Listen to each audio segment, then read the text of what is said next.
Hello and welcome to Nice and Blunt. My name is Adam Mariancho, and today is Thursday, September 18th, 3 p.m. Pacific. We have a game tonight between the Buffalo Bills hosting the Miami Dolphins. Who you going to start and who you going to sit?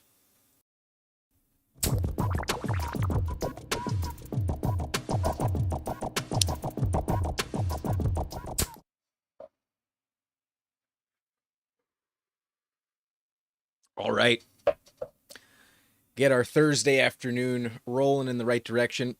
Sadly, I hit the wrong transition. Briefly, we went to the starting soon before the stem poll. So the intro has launched, the video is underway, and just some bookkeeping before we get going. I will be posting this video on a weekly basis during the live stream. I'll be doing a live somewhere between 2:30 p.m. Pacific and 3 p.m. Somewhere around 2:30 to 3 p.m. So if you are interested on a weekly basis, ring that notification bell and expect this live stream to happen pretty much every week around this time on Thursday, a couple hours to about 3 hours before kickoff. So with that out of the way, we're going to get this thing going. And we're going to start with the weather report. Weather's perfect in Buffalo. This will become more relevant as we get closer to winter.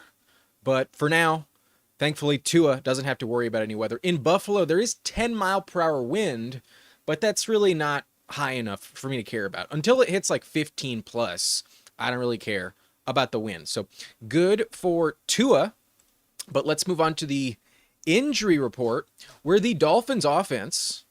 Here, let's make this the right size. The Dolphins offense is mostly healthy. While Darren Waller remains out, their tight end position is pretty fucked. Jalen Waddle's questionable. I would assume he plays, but monitor his status. We'll get the inactive list in about an hour, a little less than an hour. But I expect Waddle to play. They're without some second and third stringers on the offensive line. The O-line for the Dolphins is pretty trash. So that's their offensive side of the ball. The Dolphins' defense is also kind of depleted. They're without Storm Duck, a cornerback for them. They're without Ifitu Melifonwu, a strong safety. And then defensive tackle Benito Jones and defensive end Chop Robinson are both questionable. I assume they'll play, but it's not a guarantee. They're also without multiple nickelbacks, Kadir Kohu, Jason Mater, Artie Burns, and then Cam Smith, another cornerback, is also out. So the Dolphins defense is not at full strength. They're pretty ass regardless. But then we also have the Bills side of the ball, and on offense, everyone for the Bills is fully good to go. There are no injuries on the offensive side for Buffalo, except for backup right tackle Tylen Grable, who is on IR, pretty irrelevant for fantasy. So the Bills on offense are healthy. That's positive for us. On their defense, though, there are several injuries.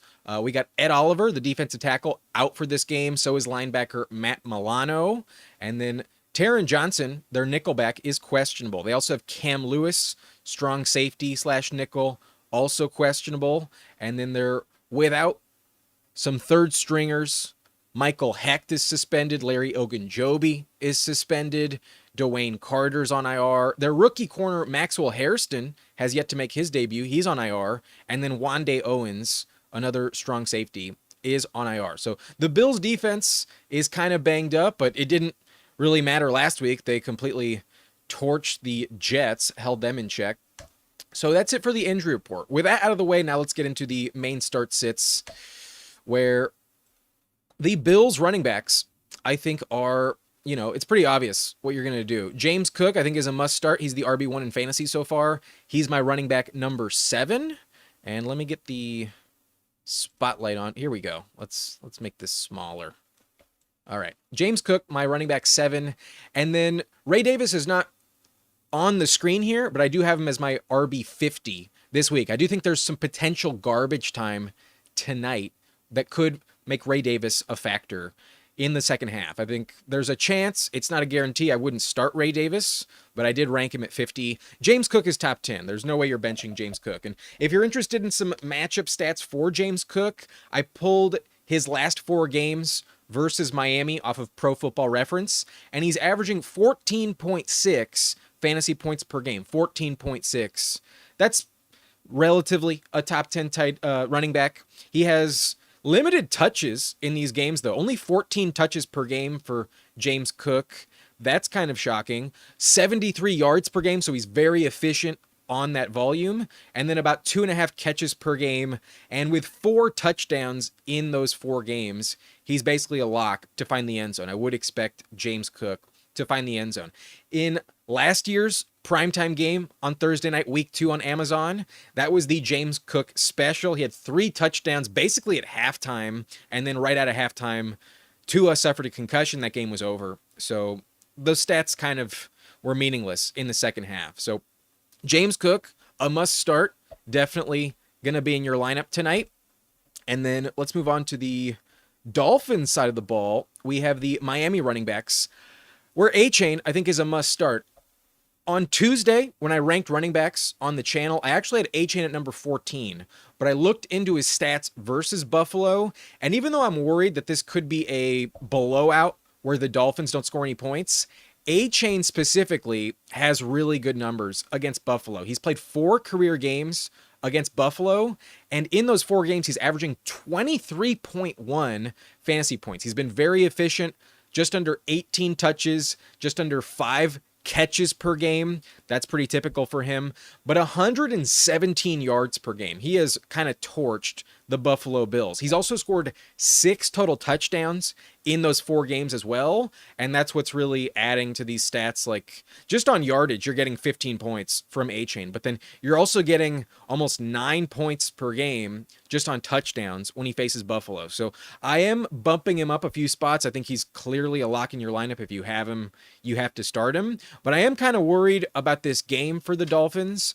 I don't think they're going to be that effective on offense. I don't think they're going to score more than 1 or 2 touchdowns. It's hard to envision them dropping 20 plus points on Buffalo tonight. So A-Chain probably gets one of them, but without it, you might be a little worried because he's only getting less than 15 touches in his first 2 games. The volume hasn't quite been amazing for A-Chain, but almost half of those touches are in the passing game. It really pads the numbers in PPR. He's averaging 23 against Buffalo. You have to start him. So I did upgrade him 4 spots, and I did bump him up above the blue line. He's clearly a must start. I ranked him a little too low earlier in the week, but his backup, Ollie Gordon, has been irrelevant so far. So Ollie Gordon, not in your lineup tonight, definitely not starting Ollie Gordon. I didn't rank him. And then we can move on to the quarterback position, where I think it's very, very straightforward. Obviously, Josh Allen is in your lineup. There's no one that drafted Josh Allen in the 2nd or 3rd round and isn't starting him. So he's my QB2 this week. The only reason I have him below Lamar Jackson is because there is the potential that this game is just such a big blowout that he gets benched in the 4th quarter. But if that happens, then he's also going to drop enough points where he gives you a shit ton of fantasy points before that happens. So, like, there's really no scenario where I think Allen is a bad start tonight. That's pretty obvious. But the reason I have him below Lamar is because there's a chance he does not finish the game. But he's been really, really good against the Dolphins. In his last 5 games versus Miami, he's averaging 271 passing yards per game and 34 rushing yards per game. So going over 300 total. He also has 15 touchdowns in those 5 games and 4 interceptions. One of those touchdowns is a rushing touchdown. So he actually torches them in the passing game more than the run game, and he's averaging 25 fantasy points per game. So with an average of 3 touchdowns every single game, this will factor in later. I have a entry tonight on Underdog that I'll pull up at the end of the video, and I am hitting the higher on Josh Allen passing touchdowns. He's averaging 3 touchdowns every time he plays the Dolphins. So Allen, 100% in your lineup. And a player I'm definitely benching would be Tua. There is no chance I would start Tua in this matchup.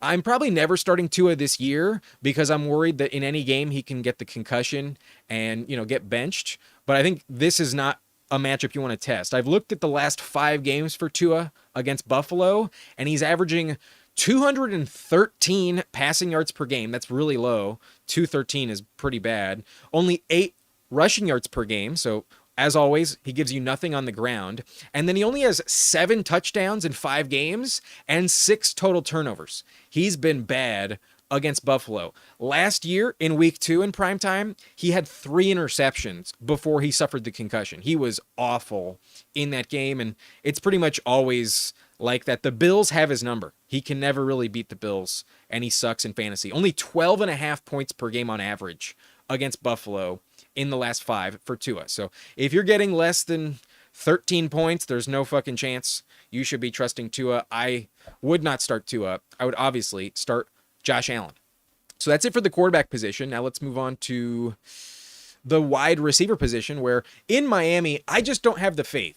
I really have been a Dolphins hater like all summer, and I'm worried Tua gets a concussion at some point. The vibes are terrible with Tyreek Hill and Waddle. They played well last week against New England, so I could see you thinking that they're good starts and maybe chasing the points, but they've not been productive against Buffalo. When it comes to Tyreek Hill is my wide receiver 37. I got him here below the black line. So that's the cutoff point. That's when I'm benching players.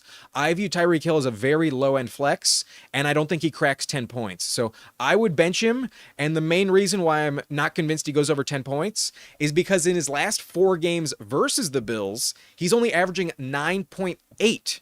9.8 points per game is his average the last 2 years against Buffalo. An average of 7.3 targets, 4.3 catches, 61 yards per game, and only 1 touchdown in those 4 games. So if all you have tonight is a 25% shot at a touchdown for Tyreek, I don't think he goes over 10 points. I don't think it clicks. I would be benching Tyreek Hill. But he is on the bubble there. I understand if you have to, if you don't have the depth at the position, you just are forced into it. You drafted Tyreek Hill kind of high, so odds are you're kind of stuck with him. But personally, I'm not expecting 10 points. I think he'll come just shy of that. Tonight, I don't think he scores a touchdown.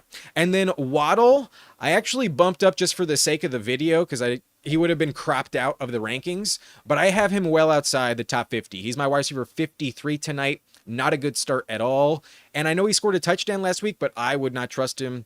I would not start him. In his last 3 games over the last 2 years versus Buffalo, I would give you 4 games, but he actually was inactive in one. He was injured last year. So last 4 games for Waddle against Buffalo, an average of 4.5 fantasy points per game, less than 4 targets per game, only 3.3 catches per game, and only 28 yards per game on average. That is terrible. He has not scored a touchdown in his last 3 games against Buffalo. So Waddle's been trash. There was one of these games where he literally had negative yardage, and I don't expect him to go over 50 yards. He has not done that in any of the last 3 games versus Buffalo. So I'm not trusting Waddle. I think he's a terrible start. I would bench him 100%. I have no faith in Waddle tonight. Tyreek, right on the edge of start-sit consideration. I wouldn't do it, but maybe you don't have a choice.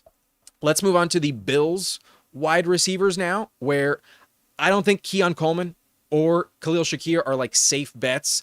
I have them here at like 41 and 42 and 40.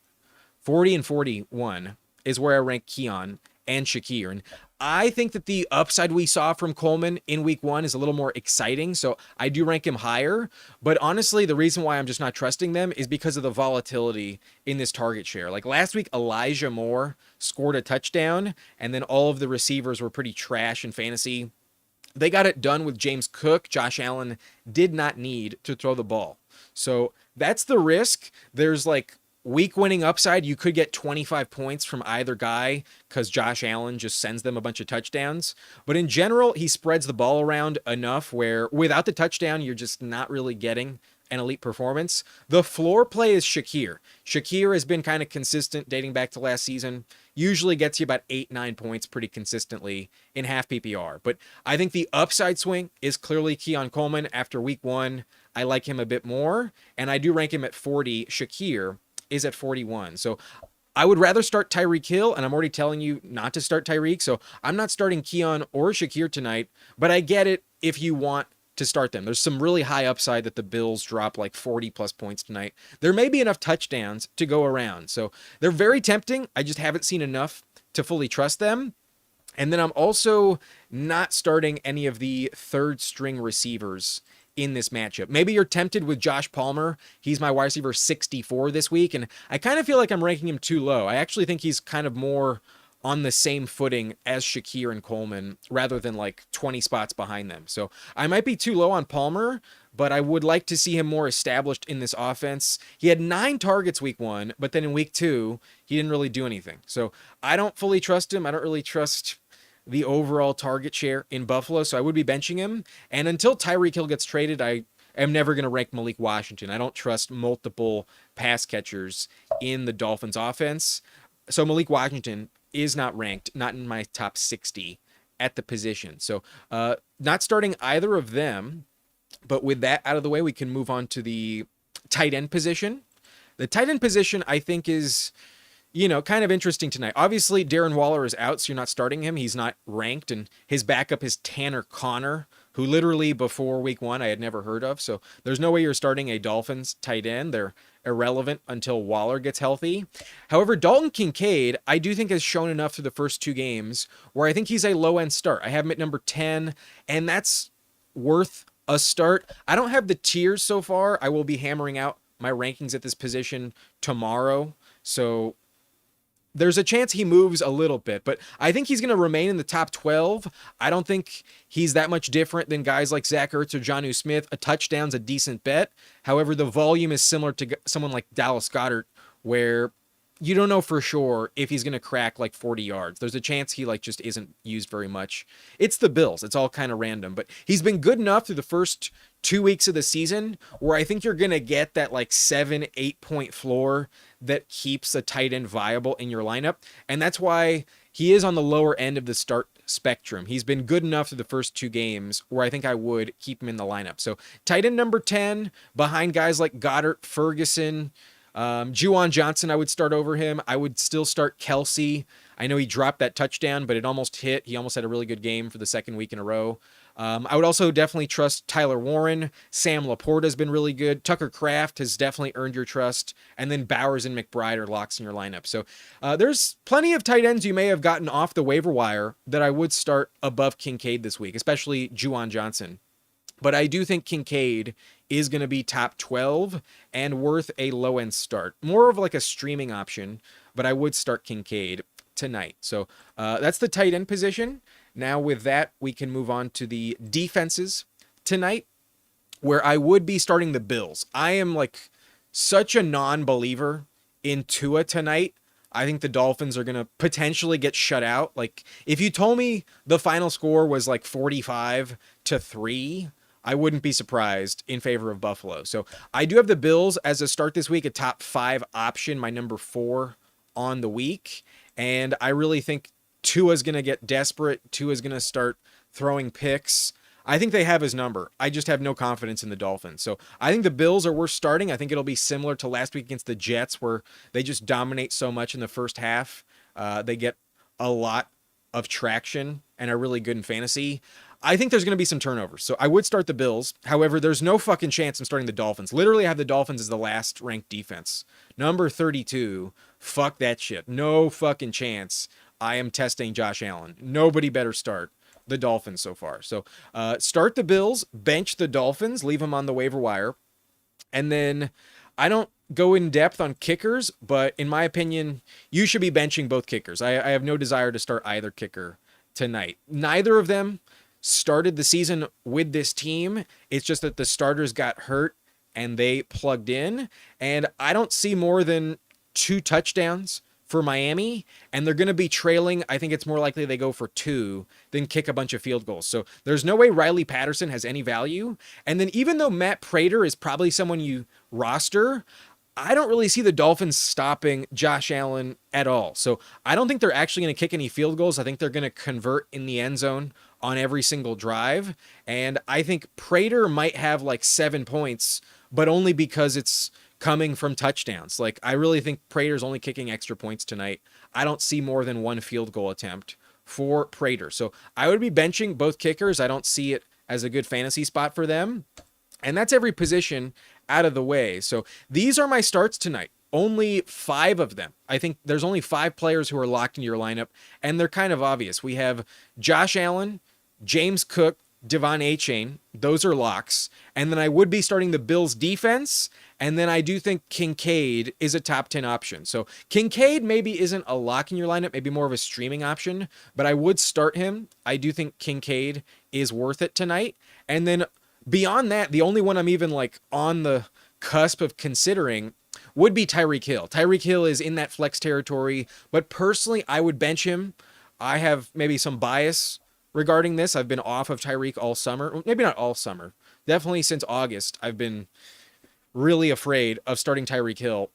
And in his last 4 games, he's averaging less than 10 points against them. Only 1 touchdown in his last 4 games. I don't think Tyreek finds the end zone. I would bench him, but he is in the flex territory.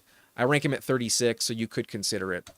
And I wouldn't fault you for it. But lastly, I'm benching everyone else. I'm definitely benching Tua. No faith there. Obviously, don't even pick up the Dolphins defense. And I am benching Waddle as well. Waddle has been trash, less than 5 points per game in his last 3 versus Buffalo. So I will trust those trends. I'm not expecting a touchdown like last week. I'm benching Waddle for sure.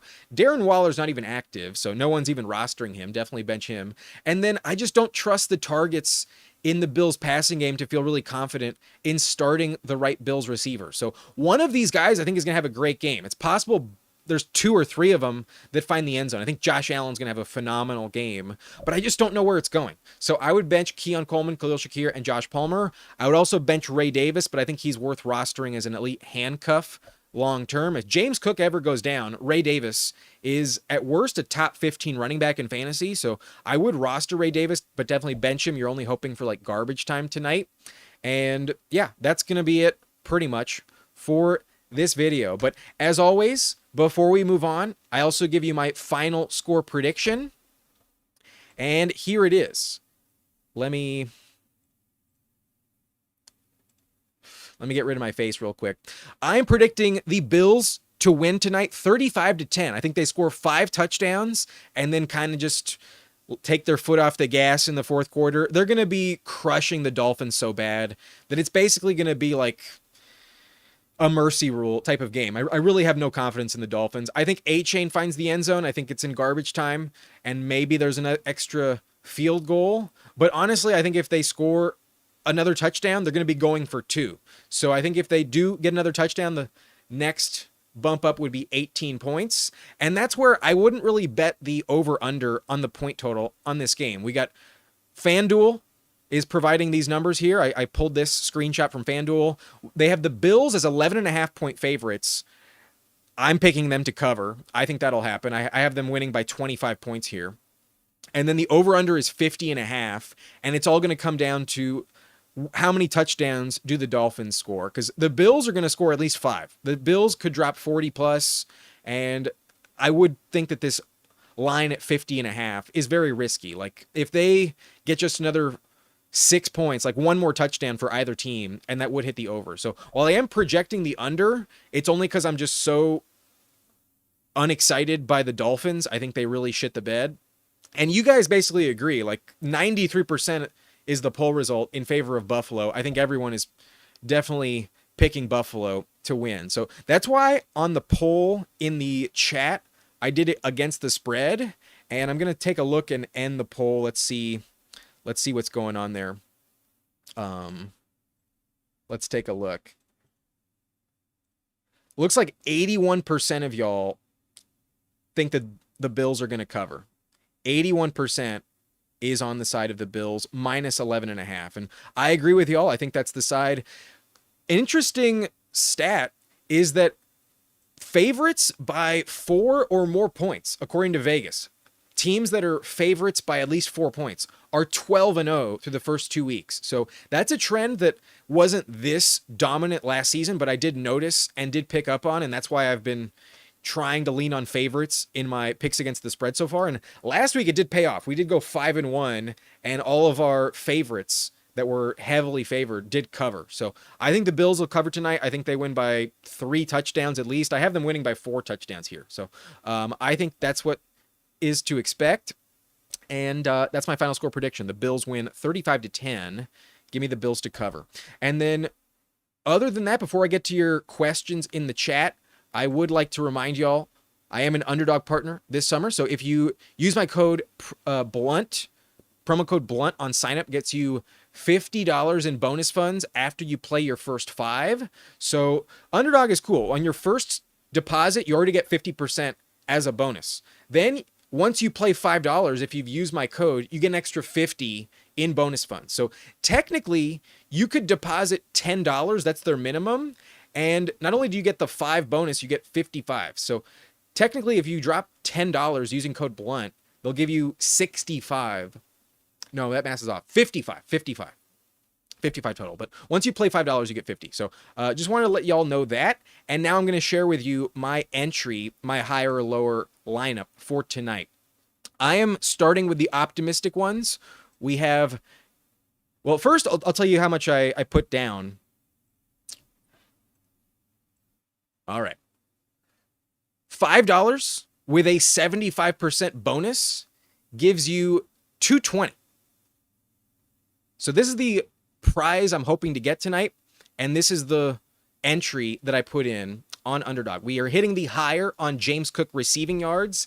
In the last 4 games for James Cook, he is averaging 27 receiving yards, and he's only, in all 4 games, he's gone over this number. In all 4 games, he's gone over. Last time he played them, it was 25 yards. The game before that, it was 17. And then 2 years ago, he put up 16 receiving yards and 48 receiving yards. So I believe he will go higher than 14. I think he'll have at least 20 tonight. So I'm optimistic about James Cook in the passing game. And then I also believe, just like the first 2 weeks, A-Chain will score a touchdown. He scored 6 touchdowns in his last 4 games versus Buffalo. So A-Chain, give me the higher on anytime touchdown. And then Josh Allen, I think, will throw for 3 touchdowns tonight. In his last 5 games, he is averaging 3 touchdowns per game. He has 15 total, and only one of them is a rushing touchdown. So in general, he torches them through the passing game, and he has 3 games where he's thrown 3 or 4 touchdowns. There's 1 game where he's only thrown 1, and that was when James Cook went off last year, and then another game where he's only thrown 2.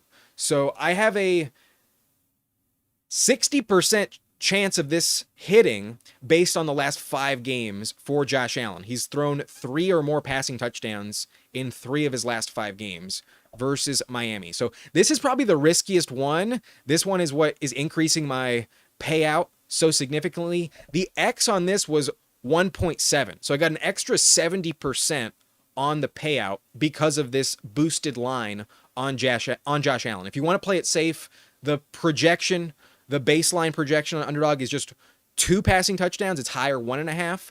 I increased it to higher than 2.5. I think he's throwing for 3 touchdowns tonight. I really do. So those 3, I think, are the ones that are going to work out. And then I'm really pessimistic on Tua. I think he's throwing for less than 250 pretty easily. And the line is 239. I don't think he cracks 220. In his last 5 games versus the Bills, he has only gone over 240 yards once. He only has a 20% chance of hitting this in his last 5 games. So I do think Tua is a safe lower on the projection tonight. And then I also think Waddle is going to hit the lower as well. Waddle has failed to go over 50 yards in each of the last 3 games versus the Bills. And I don't really understand why this line is so high. I don't get it. I do not think Waddle will hit that. So those are my higher, lower entries tonight. And a reminder, this $5 entry with a 75% bonus would pay out $220 if all 5 hit. That is what I'm hoping for tonight. So that's it for this video. That would be it. And we can get back to the live chat. Let me pull up y'all's comments, and we will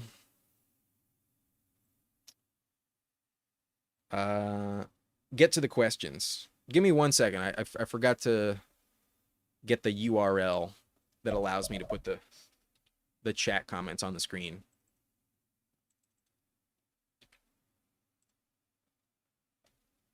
All right. Armin says 55. Technically, like, you have to be a new customer. On the deposit, you'll get 50% bonus. And then once you play 5, you will get 50 if you use code BLUNT. So use code BLUNT if you're interested in that deal. And I'll start at the top with the comment section. We have SATX ready to spark it up. Indeed, my friend. Let me Let me do that right now. Let's hit another hit from the pipe.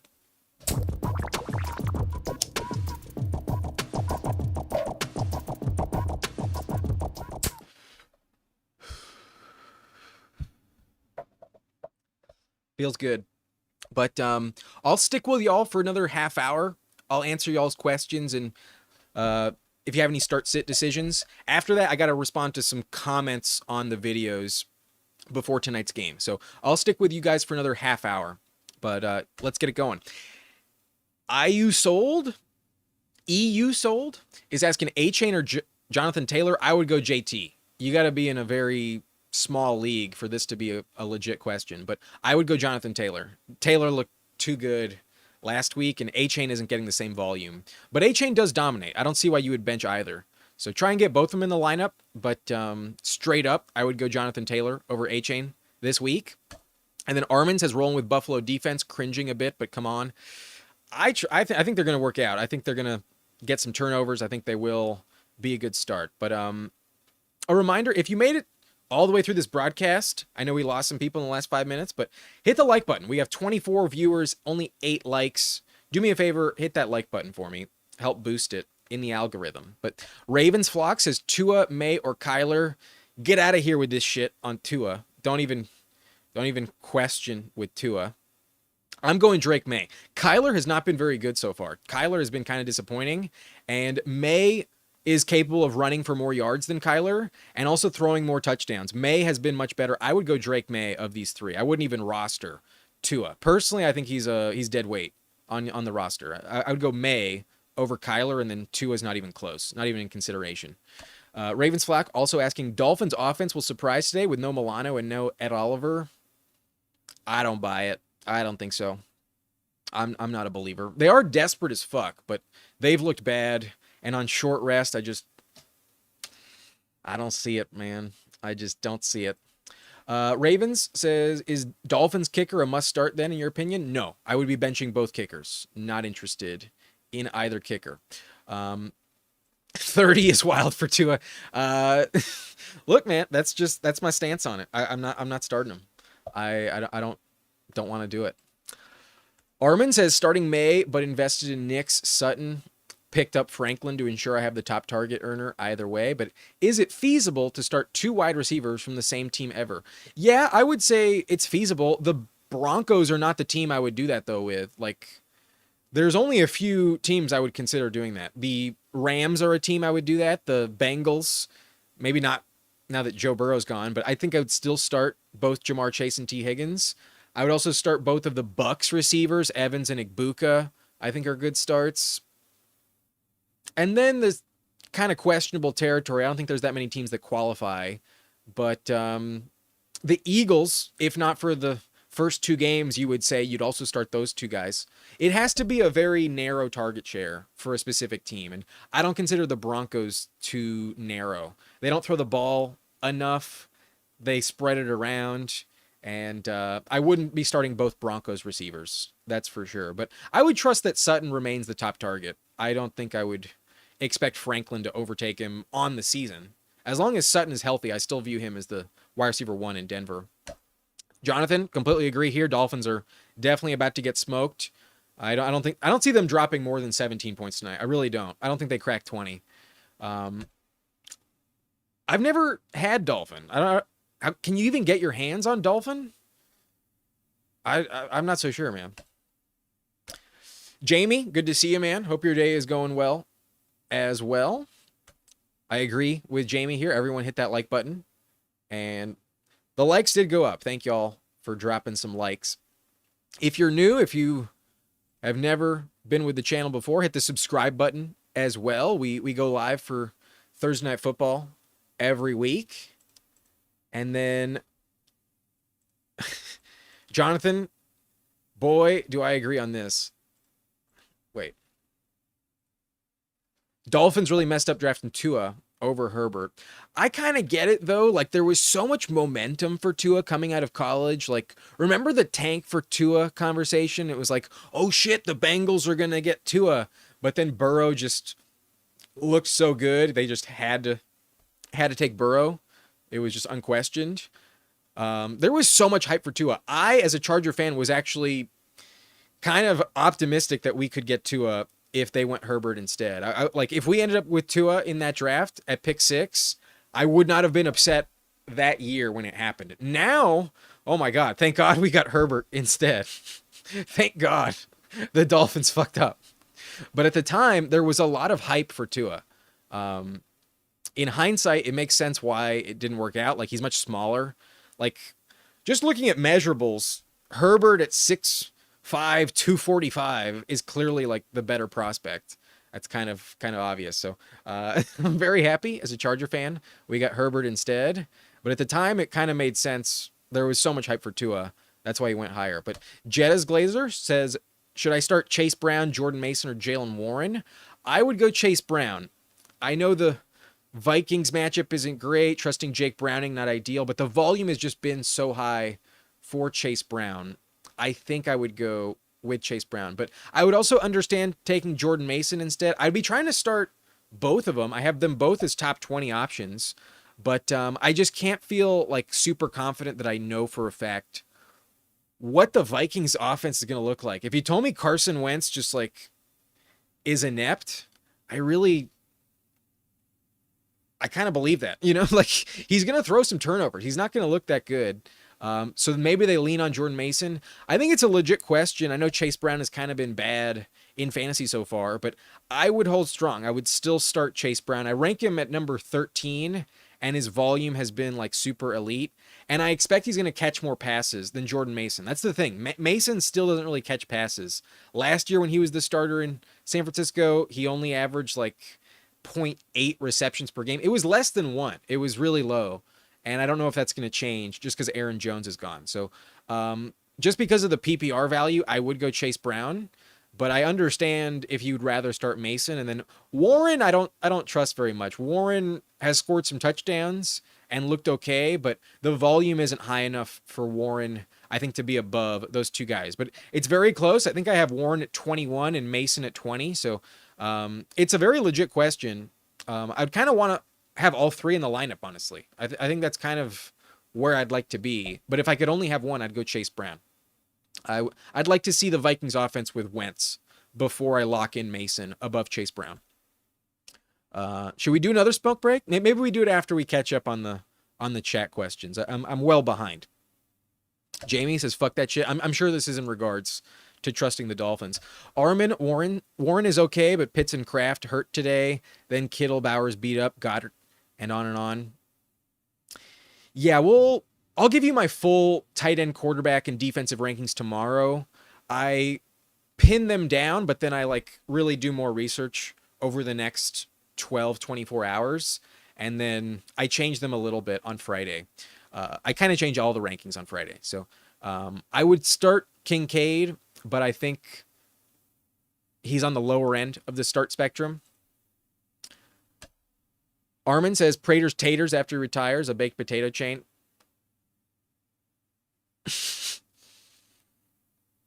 I agree. Jim Gordon, start Kincaid or running back Trey Benson? Against the Niners, no, I'm not going to trust Trey Benson. I would go Kincaid. I'm surprised you don't have any other flex option other than Benson over Kincaid, but I would go Kincaid. I think Kincaid has a higher shot at a touchdown tonight than Trey Benson against the Niners. But I would definitely not drop Trey Benson. Benson has Bucky Irving upside this season. He's starting to be used a lot more. I like Trey Benson for dynasty purposes. Quincy, good to see you, man. Should I drop the Eagles for the Bills if it means I might possibly lose the Eagles for the rest of the season? I was in a similar conundrum. I didn't drop Philly for Buffalo, but over the waiver period this week, I did drop the Eagles for the Chargers. So I'm actually interested in other teams more than the Eagles.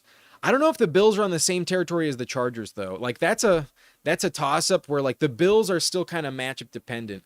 Week 1, they didn't look too good on defense. They did have the timely turnover, but against Baltimore, no one looks good. And then last week they looked amazing, but it was in division against the Jets.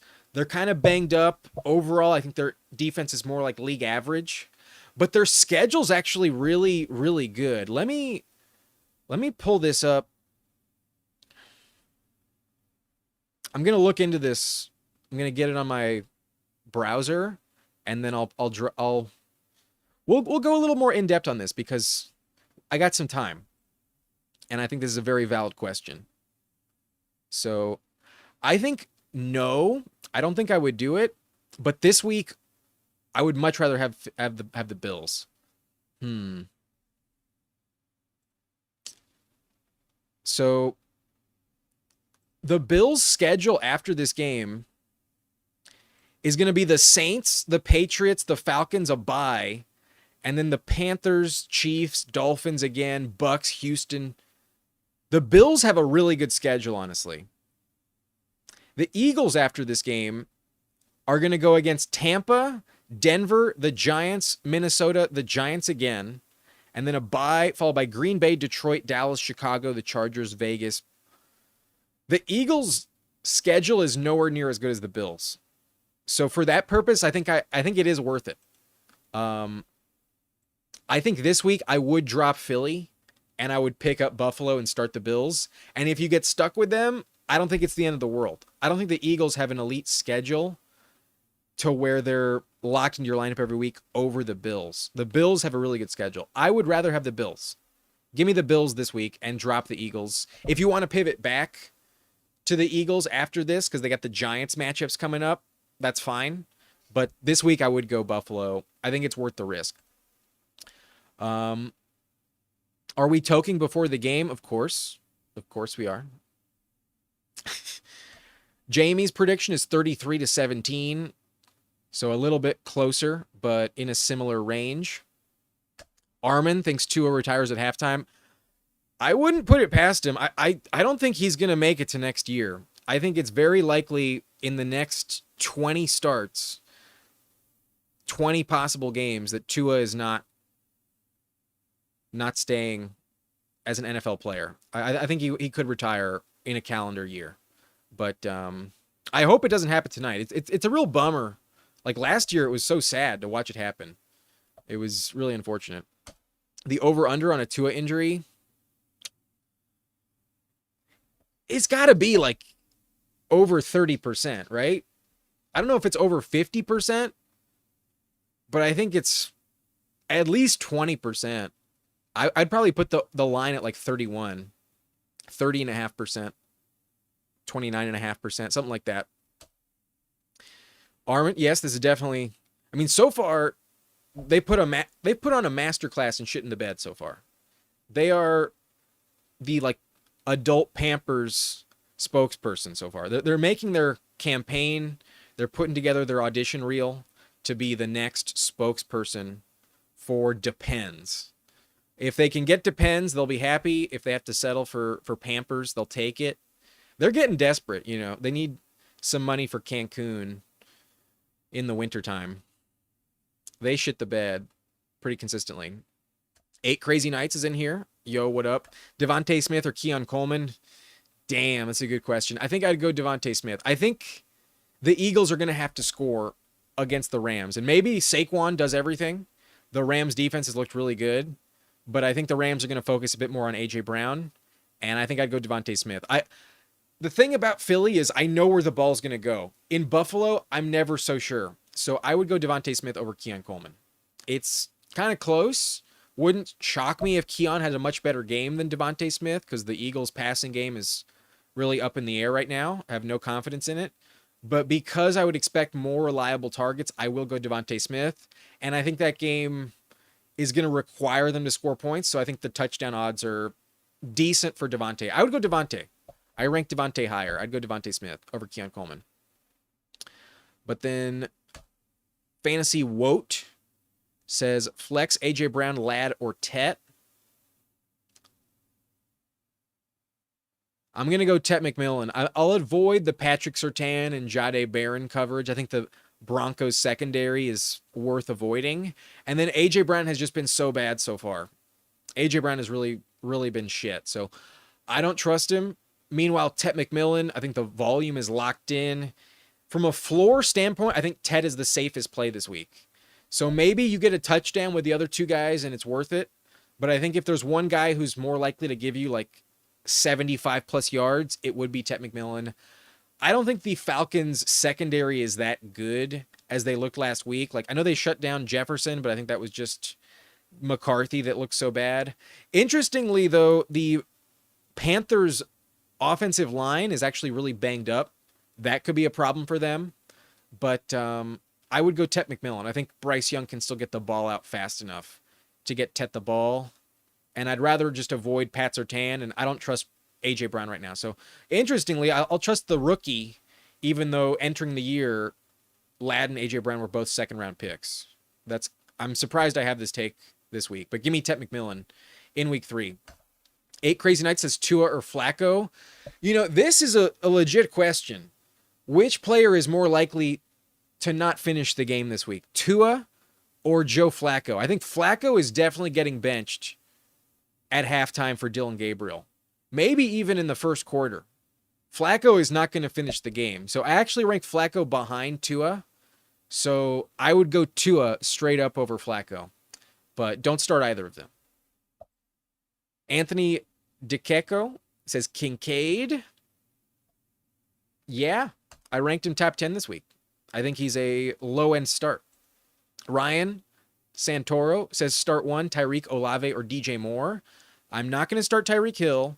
I'm not going to start Olave against Reek Woolen and the Seahawks. The Seahawks have been the worst fantasy matchup for receivers so far. And I would like to see Spencer Rattler in a non-dome environment look good before I trust him. So I will go DJ Moore 100%. The Cowboys secondary is trash. They're coming off an overtime game. That game's going to be a shootout. DJ Moore, I ranked top 20 this week. I'm 100% starting DJ Moore over Tyreek Hill and Olave. That one, give me the Bears receiver. No doubt about it. Kells says pick 2 between Devontae Adams, Ricky Pearsall, and Cortland Sutton. I will go Devontae Adams 100%. I'm not going to bench him among this trio. Even against Quinyon Mitchell, I'll go Adams. And then you're also asking Pearsall versus Sutton. Pearsall versus Sutton.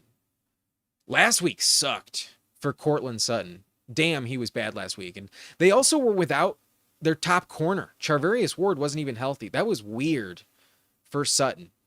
The Chargers defense looks elite.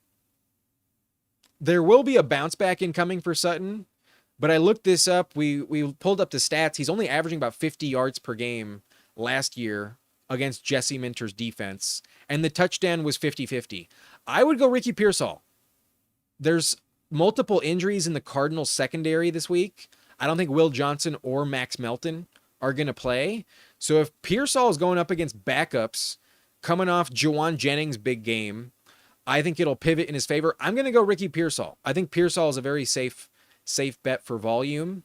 And from a floor standpoint, I think he's going to be better than Sutton. However, you need to monitor the injury report for the Cardinals secondary. I will update my ranks on Saturday. I'll give you the injury updates as well. So come back to the channel on Saturday. I'll have my final rankings for you. But as of right now, I would go Adams and Ricky P. As of right now, I would be benching Sutton of those 3.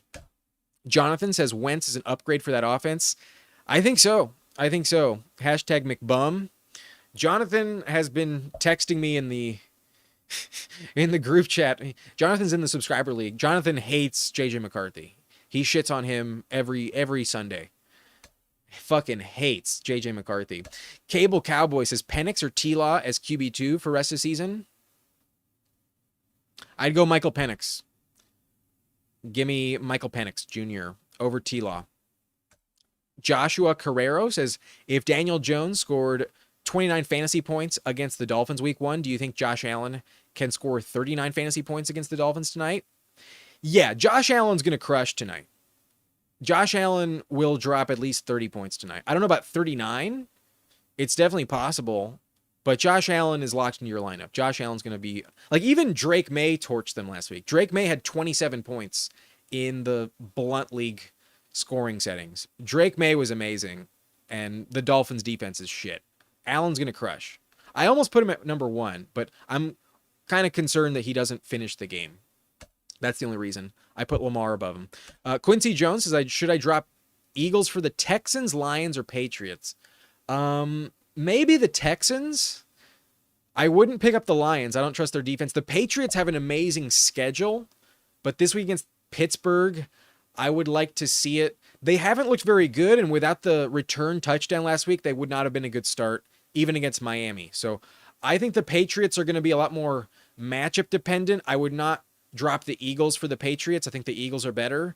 However, the Texans, I think, are on similar footing as Philly, and this week I might prefer them against the Jags as opposed to Philly against the Rams. So if I'm going to do it, it's only for the Texans. I'm not interested in Detroit or New England if I already have Philly. But the Texans, I think, are a good play this week against Jacksonville. Chargers are too. 100% drop them for the Chargers. Chargers above everyone else. Give me Chargers 100% over Philly. Niners as well. No, give me the Chargers.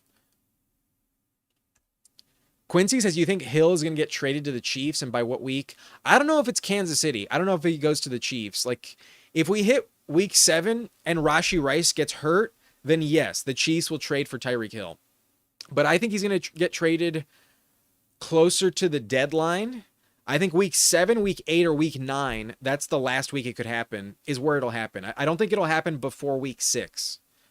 And I don't think he's going to go to the Chiefs. I think he'll end up going to, like, maybe the Patriots, maybe, what's a team that needs a receiver? Maybe the Cardinals. Like, if the Cardinals are in contention, I could see them trading for Tyreek Hill. They don't have good receivers. I would expect him to go to Miami. From Miami, I think he would go to Arizona around week 7 or week 8. But Vlad coming in with the super chat. Thank you, Vlad. Would you play Waddle tonight? Also, who would you buy, Stafford or Jake Browning? Tonight,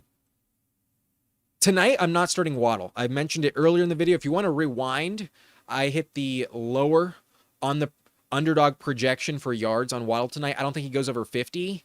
And in his last 3 games versus the Bills, he's averaging less than 5 fantasy points. He's averaging 28 yards per game on 3 catches, no touchdowns in the last 3 games versus Buffalo.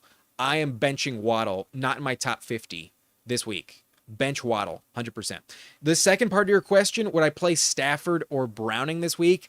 I think I'm leaning Matthew Stafford. I think I'm leaning Stafford. The Eagles have a good run defense, and I think they're going to be at least 1 touchdown for Stafford going to Adams this week. I think Puka probably scores a touchdown as well. I think Stafford will throw multiple touchdowns, and I'm not so sure about Browning. So Browning is interesting. Browning also has a revenge game. Last year, or like the last time he was starting, he played the Vikings and beat them. And in his post-game conference, he mentioned how it like meant something to him because he's been cut by a bunch of teams. And when he got cut by the Vikings, they did it in kind of a sour way. It was a different organization, but he like really had a lot of motivation to crush the Vikings. So maybe he's a good play. He does run the ball more than Stafford, so that's also kind of valuable. He's got Jamar and T. Higgins, so similar to Stafford, he has good weapons. But I think I trust Stafford a little bit more against a good defense like Philly, as opposed to Browning against a good defense like the Vikings. Brian Flores can definitely mess with you, but the Vikings have injuries. That's kind of a toss-up. I think it's a really close call, but I think I'd go Stafford this week. I think I'd rather go Stafford. I think it'll be more likely a shootout against Philly where they need to score points, and I think he throws touchdowns. Give me Stafford over Browning, and I'm going to be benching Waddle. Thank you for the donation, Vlad714. Wooly says start 2, A-Chain, ETN, or Breece Hall. I'm going to start A-Chain 100%, and then I'm also going to go ETN over Breece Hall. I've seen enough from ETN where I like what he's doing. I think he'll be fine. Breece Hall against Tampa worries me. I'm not excited about Breece Hall in this offense. The Bucs defense is pretty tough. The Bucs have been pretty good, and I know they gave a touchdown up to Nick Chubb, but I think that was for like the sake of the game. They wanted the ball back. I think they just let him score. It's not confirmed by the coaching staff, but I feel it's pretty obvious. They just let Nick Chubb score so they got the ball back before the 2-minute warning. Like, if you look at that play, the defense kind of just like slowly chased him and let him score. So I don't like the Bucs matchup for Breece Hall. I'd go ETN and A-Chain. A-Chain 100%. If you wanted to bench ETN for Hall, I would understand. That one's your choice. Do what you want. Trust your gut. I would go ETN over Breece, though. James Ravine says, would you prefer the Bills or Vikings defense? Would I prefer the Bills or Vikings defense? This week, give me the Bills. 100% give me the Bills. We got another super chat from Jay Park. Thank you for the $5, my friend. Appreciate it. Says, start 3, Tyreek, Garrett Wilson, JMO, and Worthy, assuming he plays. So, basically, if Worthy doesn't play, then your decision is made for you. But let's assume that Worthy is healthy. I would go JMO and Worthy. I think if Worthy's active, you have to start Worthy. 100% needs to be in your lineup. I would also go JMO because it's probably a shootout against the Ravens. So I think JMO scores a touchdown. And then those two I think are locks. So for me, it's between Garrett Wilson and Tyreek Hill.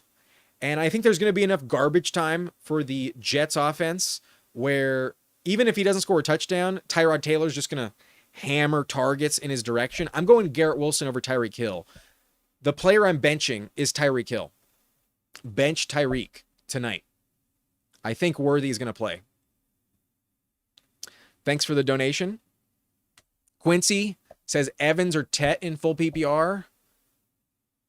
Evans gets Sauce Gardner, but it's the home opener. I think he finds the end zone. Tet is probably going to get more volume and probably more catches, but I think Evans is still like live to catch a 60-yard touchdown. I'm going to go Evans. I think at some point something's got to give with Evans and he will find the end zone. He's just too good. I'm not going to bench him against Sauce Gardner. I know he's been kind of bad so far and the matchups have been unlucky. It's not a good matchup this week, but I think he's better than Sauce Gardner. I think he'll be okay. Give me Mike Evans over Tet, but it is close. It's kind of close. In full PPR, it's more tempting to go with the floor of McMillan, but I would go Evans. I think the touchdown is a better bet for Evans this week. Bob Donovan says, do I start Golden or Coleman? Damn, that's really close. I have them so close. I'm going to go Keon Coleman, though.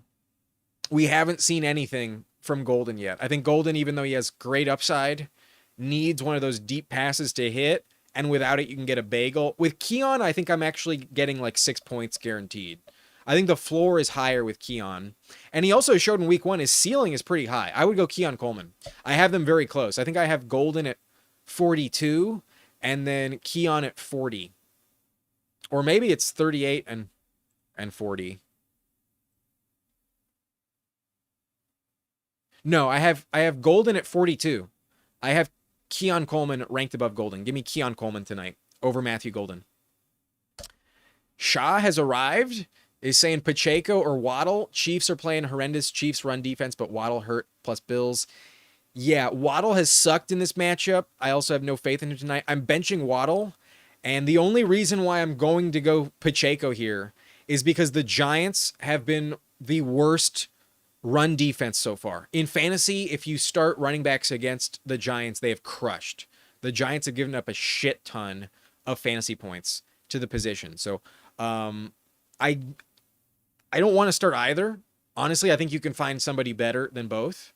Even off the waiver wire, I think you can do it. But I would go Pacheco of the two. Maybe you're in a big, deep league and there's not any options. But let me know who's on the waiver wire. I'll stay on the live stream for another like 10, 15 minutes. I'm going to go Pacheco over Waddle, but I think you can find someone better than Pacheco, honestly. Let me know at receiver who's available off the waiver wire. Check my rankings if we don't get to it. But 8 Crazy Nights says Igbuka, Sutton, Hampton, Monty, Shakir, Judkins in the flex. You only have one spot for these guys? Give me Igbuka 100%. Not even close. Give me Igbuka. Pick one, Igbuka. No doubt about it. High Frog says I had Burrow, didn't take a backup. Someone's got Jones. Which waiver wire quarterback should I get? Darnold, Stafford, Wilson, Browning, or Geno?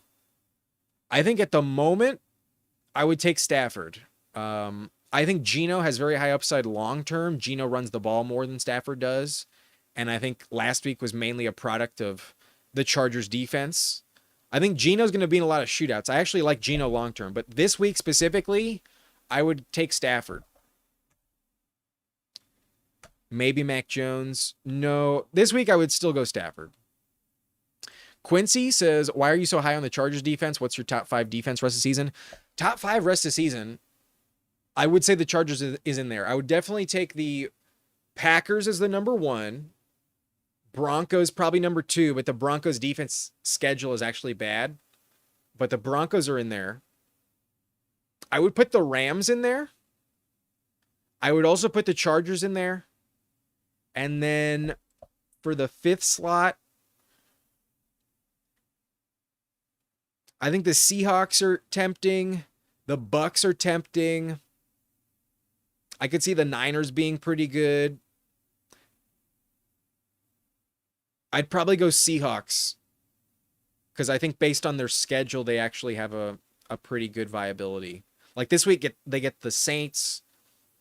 They get 2 games against Arizona. The Cardinals defense is bad.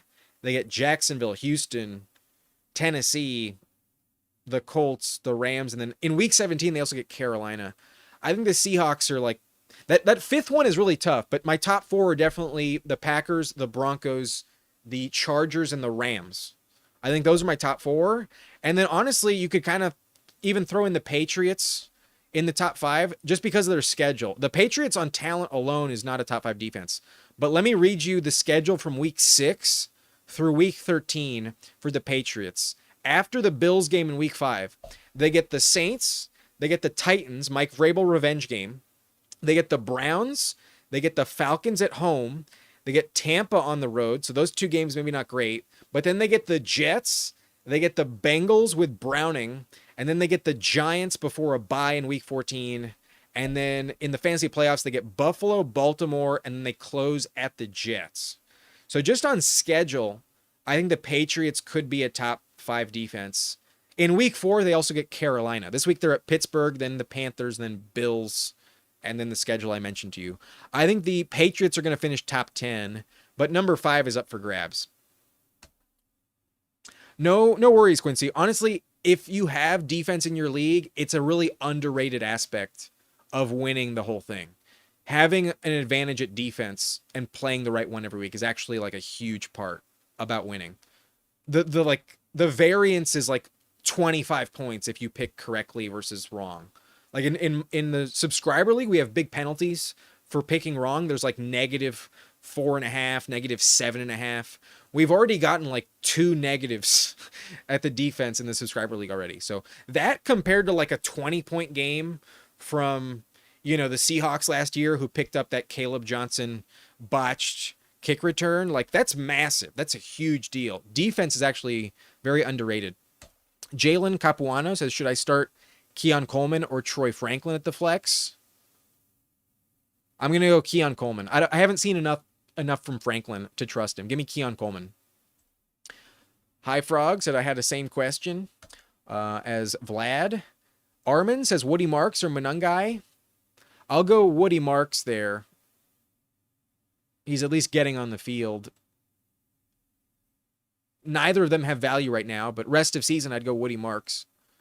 Pater Agnoster says I need a wide receiver, tight end, and 2 flexes out of Tet, Egbuka, Njoku, Fannin, Swift, and Kenneth Walker. Full PPR for tight end, half PPR for everyone else. Okay.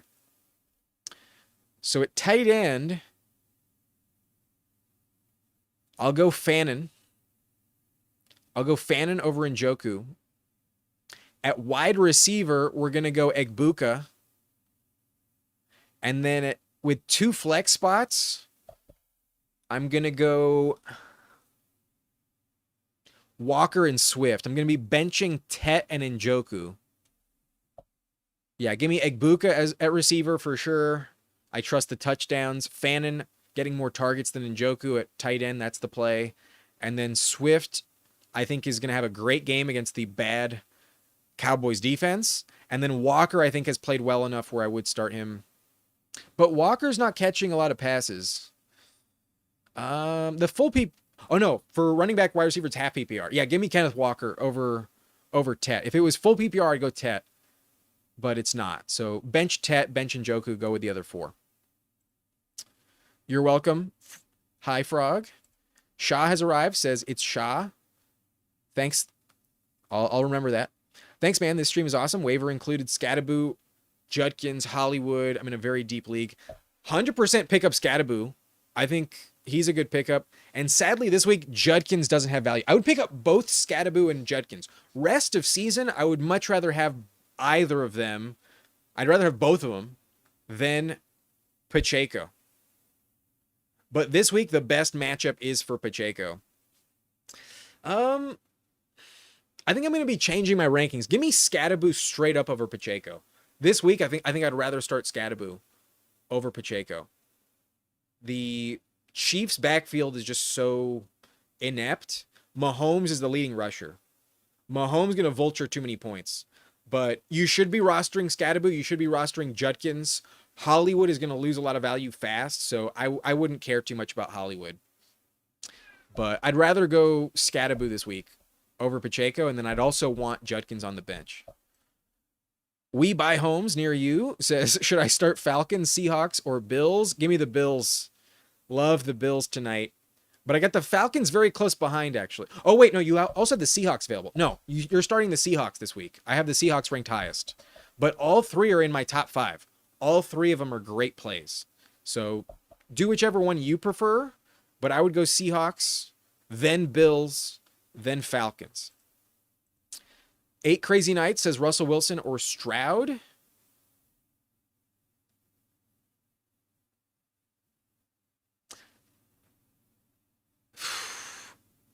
Shit.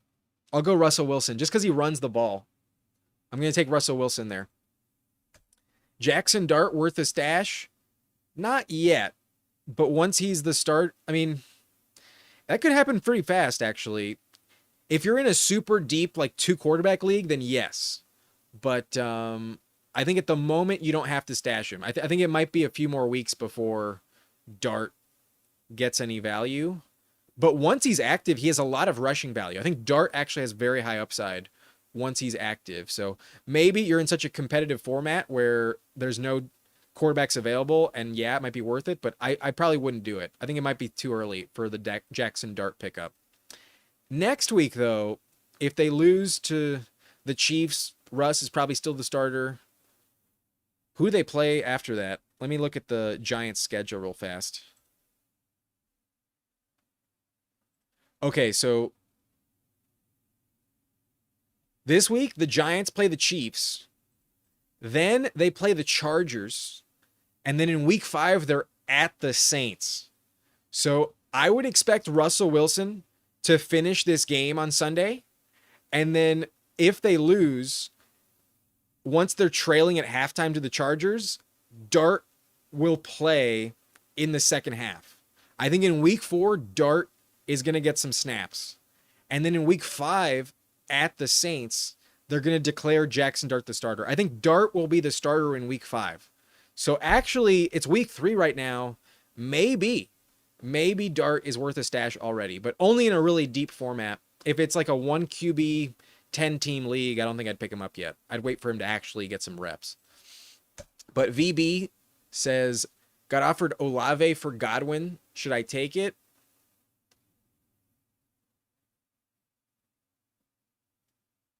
Probably. I'd probably take Olave there. Yeah. Godwin might be back soon, but he might just not be the same. It'll get more crowded in Tampa. Egbuka looks legit. Evans isn't going away. Godwin, I think, will be kind of slow for a while. I think I'd rather have Olave. As much as I'm low on Olave, his target share is too high. He's getting 11 plus targets per game. So at some point, it'll work out, but Olave's the floor play. Godwin is the ceiling. But because of his lack of value right now, I think I would take Olave right now. It's close. It's very close. We Buy Homes says standard league. Should I flex T. Higgins or Egbuka? I would go Egbuka. I don't fully trust Higgins with Browning yet.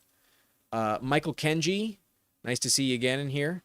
They finally bought the fullback in a promise this last game, and suddenly K9 is back. Makes such a huge difference. I mean, yeah, if he has more blockers, I'm sure that's going to help him. That's good to know. I can't say I was watching the Steelers-Seahawks game as closely as some other games. You know, in that early window when there's 8 or 9 games, like there's going to be a few that, you know, you kind of don't focus on. That was one of them for me last week. I didn't watch it as closely as some other games, but Jalen says, I'm in a 14-man league and my RB1 is ETN. My RB2 is Pacheco. Nobody's taking trades for Pacheco. I don't blame him. I don't see why anyone would want Pacheco right now. Good luck with Pacheco. If you have Scattaboo and Judkins available in a 14-man league and you have Pacheco in the starting lineup, bro, you got to smash the waiver wire. You need both those running backs. Judkins has a terrible matchup this week, but he looked good in week 2. I think Judkins going to have good value rest of season. And then Scattaboo at some point will also have very good value. You need Scattaboo and Judkins. I'm surprised they're available. Quincy, that guy's on the work email. I mean, whatever gets it done. Michael Kenji says Seahawks top 5 for sure. Love the interceptions. Yeah, especially once they're healthy in the secondary. They're missing some options right now, but once they're fully healthy, they're at worst like top 8. I think they're in the mix for top 5 for sure. Jalen says last minute Keon Coleman trade for Olave.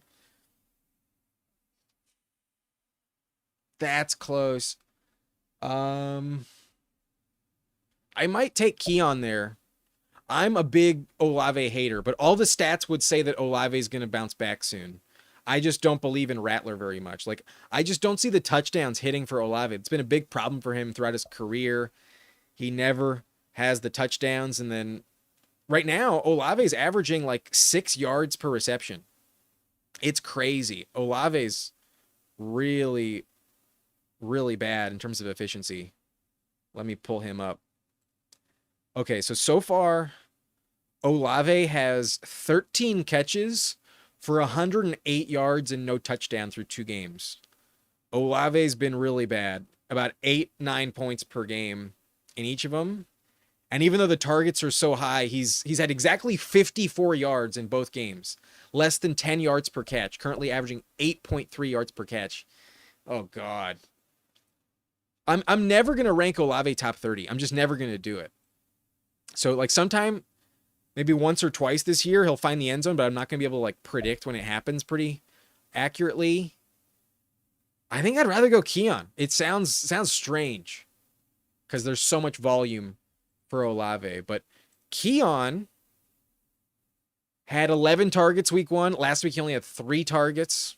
So that's the volatility of Keon. But at least you have, like, upside. Keon in week 1 had 8 catches, 112 yards, and a touchdown. In week 1, he had more production than Olave has had in both games. I think I'd go with Keon there. But Frog with a super chat says, can you help with my lineup? 2 running backs, 2 wide receivers, 1 flex, half PPR.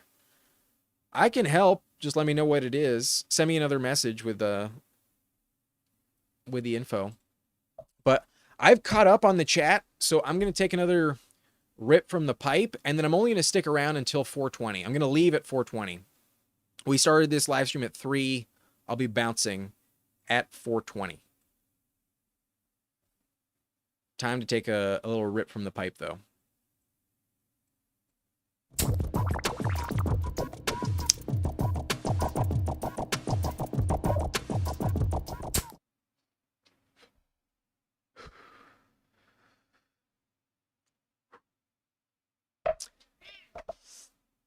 Okay, High Frog says he needs 2 running backs, 2 receivers, and a flex in this half PPR format.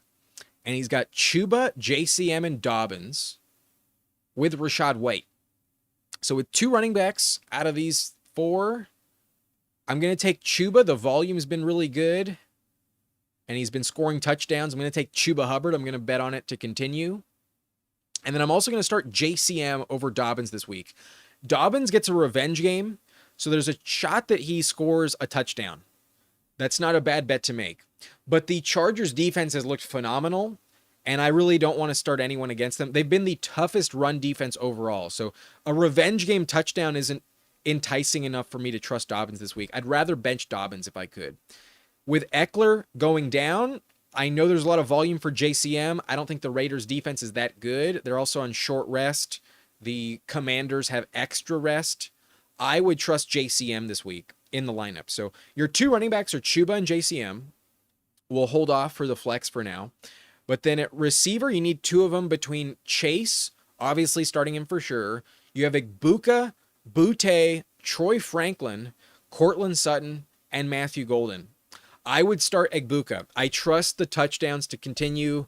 Evans goes up against Sauce Gardner, and Baker in the home opener is probably going to throw for 3 touchdowns, at least 2, and there's not that many weapons for him to throw the ball to in the first place. Like, if it's not Igbuka, there's only Evans and Sterling Shepard. So Igbuka is going to catch a touchdown again. I really believe that. So your 2 receivers are Chase and Igbuka, and then at the flex, we're deciding between Dobbins, Sutton, Troy Franklin, Kayshon Boutte, and Matthew Golden.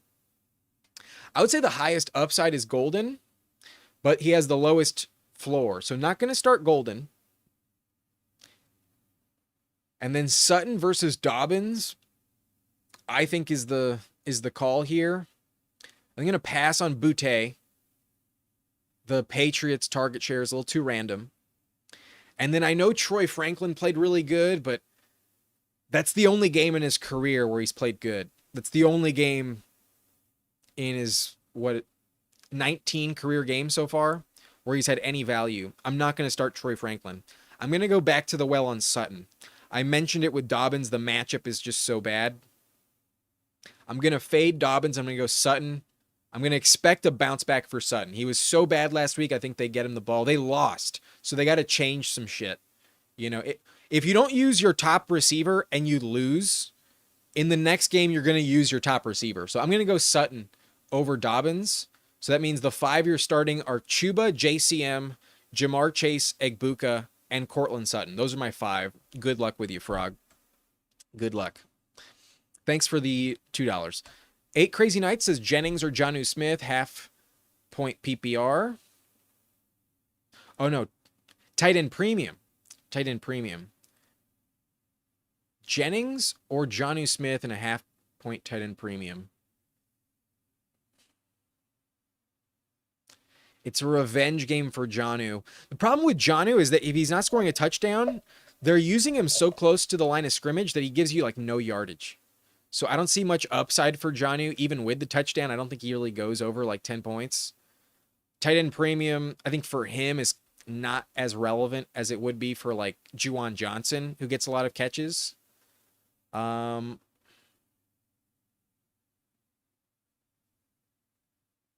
would go Juwan Jennings. Give me Juwan Jennings over Jonnu Smith. I think Juwan Jennings is like a safe 10-point play this week against Arizona. Their corners in the Cardinals' backfield are very banged up. Their top 2 corners are currently questionable and exited last week early. So it's not like they played all of last game and they're not practicing fully. They left last week's matchup, but it was against the Saints. Maybe they were just being precautionary for the game against the Niners. But as long as the corners for the Cardinals don't actually play, then I would go Juwan Jennings there above Jonnu Smith. Angus, how about I trade you real American dollars for a win this week? This is an inside joke here. If you're watching and you're not in the subscriber league, you may not understand what Angus is referencing. But oh no, it's not in the subscriber league. Wait. Yes, it's the subscriber league. We're in 2 leagues together, and Angus and I are playing each other in the subscriber league this week. And I've been trying to trade Kyler Murray to him. However, I am playing against him, so maybe he just doesn't want the trade to happen because we're playing each other. But I have a surplus of quarterbacks. I'd like to get something from it. I don't think I can do that, man. I don't think I can do that. I think the win in fantasy is more valuable than any money you're willing to throw at me. But make me an offer. You know, if you're willing to throw me like $1,000, I'll consider it. I'll consider benching, you know, Bijan Robinson. I'll consider it. Frog says, I hope the Rams expose the Eagles this week, make them finally have to pass. I hope so. I would love to see that because so far our Eagles games have been really boring. Like, other than the Cowboys looking pretty good against Philly, they've been really boring to watch. Not very exciting. And Saquon hasn't been amazing. Like, This could be a weird game for the Rams. There's a chance that they really, really shut them down. There's also like some weird shit going on with the tush push at the moment. Like there's some chatter about it getting officiated a lot more tightly right now. So that could be a disadvantage for them. But it is 4:20, so I will be logging off in just a few moments. But we're going to finish this bowl that I packed. If you would like to join, y'all know what to do.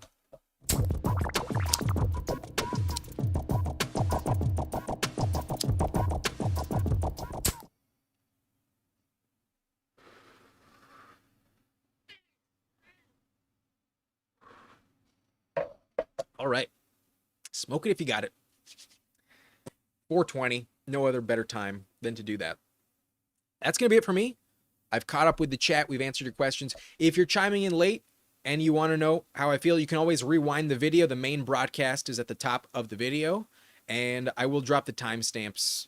Actually, no. I guess I don't really have time for timestamps. I got to answer some questions before kickoff. So have a good one. Enjoy your evening. I'll see y'all tomorrow with my quarterback, tight end, and defensive rankings.